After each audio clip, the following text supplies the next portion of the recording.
Hi Josie, and welcome to Camden Town Radio. Hello, thank you. It's great to have you on the show. This week you're going to be at the Pheasantry in Chelsea. I am indeed, yes, on King's Road. I'm heading to West London for a change. You have been on in Camden Town a few times as well? Yes, I've performed at quite a few venues actually across Camden. I really enjoyed performing at the Green Note. Oh yes. Yeah, love that spot. And we used to have a residency every Friday at the Blues Kitchen in Camden as well. Oh yes. And that was a lot of fun, quite a lively crowd. Yes. I'm trying to think where else. The Jazz Cafe. Oh yes. That's in Camden, isn't it? That's right. Just really testing my venue knowledge now. Where else? Yeah. Lots of nice. Oh, there's another, the Spiritual Bar. That's a small little pub. That's quite fun. Now, in terms of the style of your music, you mentioned quite a few venues there. Would you describe your music as, does it cover genres soul, blues and jazz? Would you say it covers all three? Yeah, I would say so. Yeah, that they're kind of the genres I'm heavily influenced by, the soul, jazz, blues, kind of rhythm and blues styles, mainly. Yeah, so they do kind of cover that spectrum as such. Yes. And I believe on Thursday you're going to be performing with a large band, a 9-piece band, but do you also sometimes play with smaller groups? Yes, yeah. We often go out in trios and duos for other styles of gigs, smaller venues, and then we grow to about a 10-piece. Okay, well it's good. You can have the adaptability to change as the venue requires. Yeah, we're very lucky. No, it's really good. It's really great to have such a loyal selection of amazing musicians, and we can kind of pick and choose which setup suits the event and venue. Yes, that's great. We'll come on to a bit later on more detail about what's going to be happening on Thursday night, but just before we do, we're interested to find out a bit of your background really and how you started out in music. So did you have formal training at a stage school, or did you go to a more traditional school? What was your background?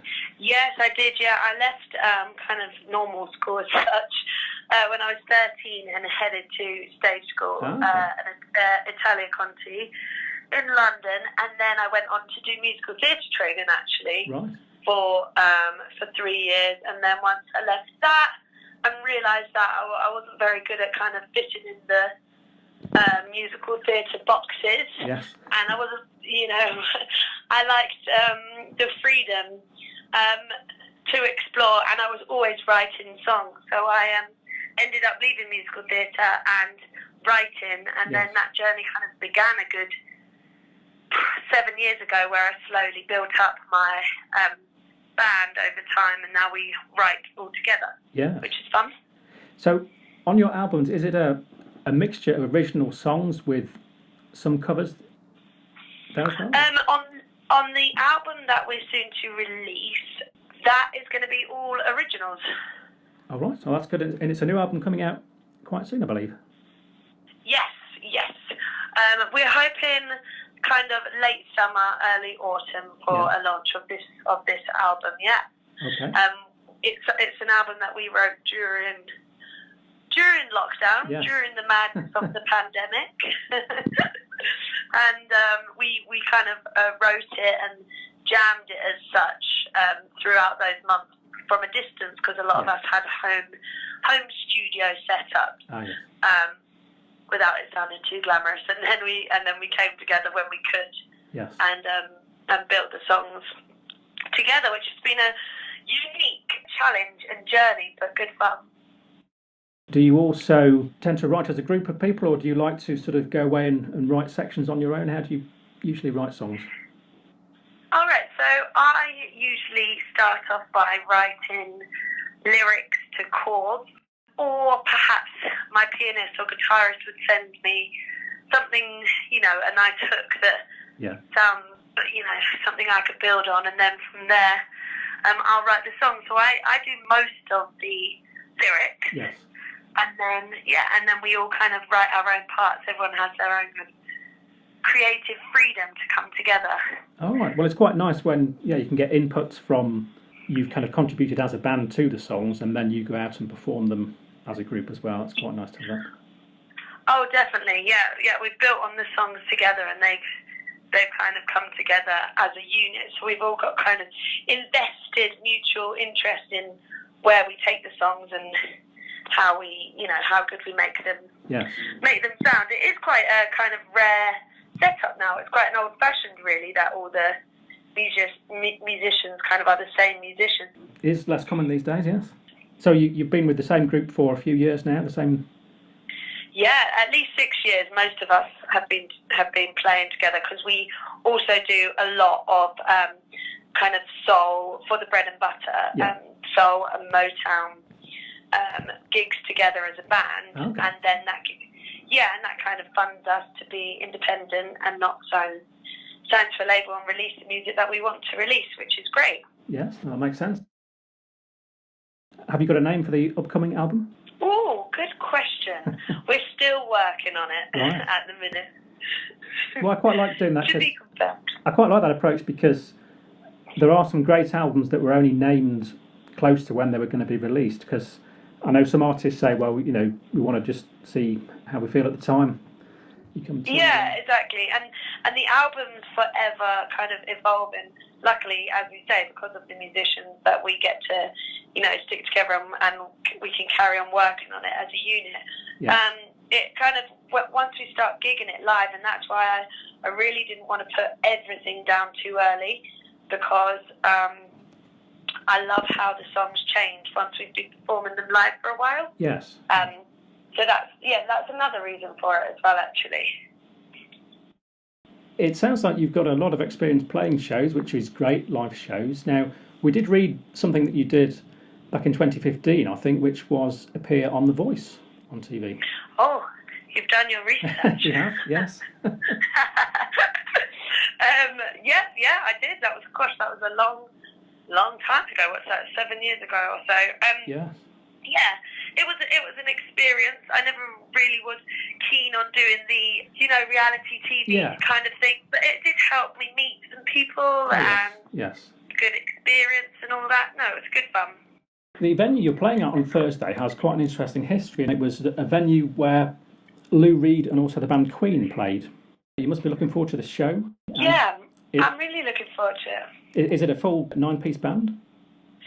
So it will be, let me think, so we've got the drums, bass, keys, guitar, trumpet, saxophone, and I. So that's 7-piece. Oh, right, okay, so... I didn't go for the backing vocalist that I usually have, because it's a smaller stage, it's a more intimate setup, everyone sat down, eating and drinking, and quite a lot of my musicians can do their own, they can do backing vocals, so that's where I trimmed it a little bit. Yeah, so it's always useful to have people who can do backing vocals in bands, certainly, that's always a big bonus. Yeah. Yes. Yeah. And what can people expect in terms of the set list? Will you be doing any tracks from your new up-and-coming album, or? Yes, I'll be doing, I'm completely debuting a few songs that I've not yet done live, so that's always nerve-wracking but very exciting. And then songs from our past albums and EPs, our recent single, and then we will throw in, because we always do a few kind of cheeky covers and bits like that from some of our influences. So, it's going to be a really fun night. I'm looking forward to it. Now, is this a one-off gig at the moment, or do you have plans to tour a bit more this year? Yeah, we're definitely going to be touring. We're hoping to get to some festivals and go up north. Yeah, we've got a few gigs lined up. We've been reading of some of the interesting places you've played and acts you've supported. So I believe you've even played at Wembley, is that right? Oh, yeah. Yes, we did play at Wembley. That was me singing, actually. That was me, because I also work as a backing vocalist for other artists. So that was not my own headline show, unfortunately, but I was doing backing vocals. I think it was for Tom O'Dell at Wembley. That was great fun. Yes. And we've got here, have you also worked with Lionel Richie? Yes. Oh, that was really good fun. I've worked with him a couple of times. With Lionel Richie, that was on a program called Hello, Surprise. Okay. And it was great fun. I had to start singing Hello, and then he came out and sang with me. Oh, so you've actually done a duet with Lionel Richie then. Oh, right. As such. Not many people can say that. So that sounds. What's he? I'm interested. What's he actually like to work with? Really down to earth. Really, genuine, lovely chap. You've worked with Craig Charles as well. You were on the same. Craig Charles, that was a support slot. Okay. Yes. Yes, we were supporting them, so that was good fun because everybody that goes to watch Craig Charles loves soul music. Yes. And loves funk music, and we're heavily inspired by that. So the crowd that were there for Craig Charles loved our stuff. So that was really rewarding. You played at Ronnie Scott's as well. That's another venue you've. Yeah, that's one of my favourite venues. Hoping to go back there soon. Now, I believe you have somebody. You have a well-known athlete in the family. Is that right? Yes, I do, and I've recently got married, so that's no longer my maiden name. So I have to say goodbye to the Gunnell. Right. Following me about. I must tell the listeners it's Sally Gunnell, the former Olympic hurdler. Yes, my auntie. Yes. Oh, I say you used to have the name Gunnell, but okay, you've changed that, so people won't. Yeah. Won't guess that as easily now. No, because I look quite like her. I've got that blonde curly hair, the same. So, okay, right. Straight away people do clock if they hear or see my second name. But no longer am I a Gunnell. Right. So, has she ever been to a show? Oh yeah, she comes to loads of shows. She's really supportive. Oh right. She's not great at singing, but that's okay. Yes. No, she's good auntie. Well, I imagine she won't ask you to do the hurdles either.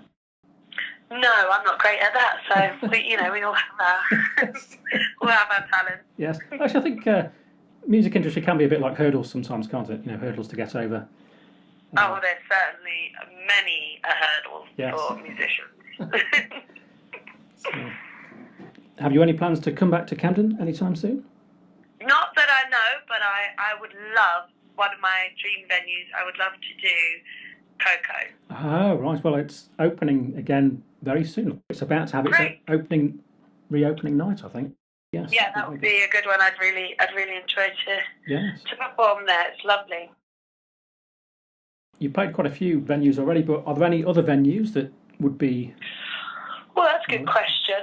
My dream venue, but it's a festival, and it's not in England, but it's the Montreux Jazz Festival. Oh, okay, it's on the lake in Switzerland. Yes, I know that one. Yeah. And I've been there a few times because all my favourite artists perform there. Right. So I've seen so many legends there. I've seen Shaka Khan, I've seen Lauryn Hill, I've seen Nina Simone's daughter and Angelique Kidjo, just a lot of my favourite artists there. John Legend, Emily Sandé, Paolo Nutini, all kind of really soul-influenced artists. So that's my dream gig and probably my favourite place where I've seen some live music. What about memorable shows? Because I imagine you like to go to a lot of shows as well. Are there any shows that really stick out that you think, wow, that was... Stevie Wonder in Hyde Park. That's probably my favourite gig I've been to. Yes, that must have been an amazing show. I know one or two people, I didn't go, but I know one or two people who went who said that was an amazing show. It was incredible, and it was a beautiful evening, which helps, singing in the sunshine to Stevie Wonder doesn't get much better. Well, just before you go, we've got a quick question, because as you're going to be playing at the Pizza Express, what's your favourite pizza? Oh, I love that question. My favourite pizza, I think it's called a Fiorentina, the one with the goat's cheese, caramelised onion, spinach. Yes. That's my favourite kind of pizza. Sounds good. So just remind people, on Thursday, it's an 8 o'clock start, is that right? Yes, 8 o'clock start at the Pheasant Tree on King's Road, and we will be there ready to entertain. Have some fun. Great. Thanks so much, Jocee, for speaking to us today on Camden Town Radio. It's been great to find out about what you've been up to, and we wish you the best with this show on Thursday. Brilliant. Thanks so much, Howard.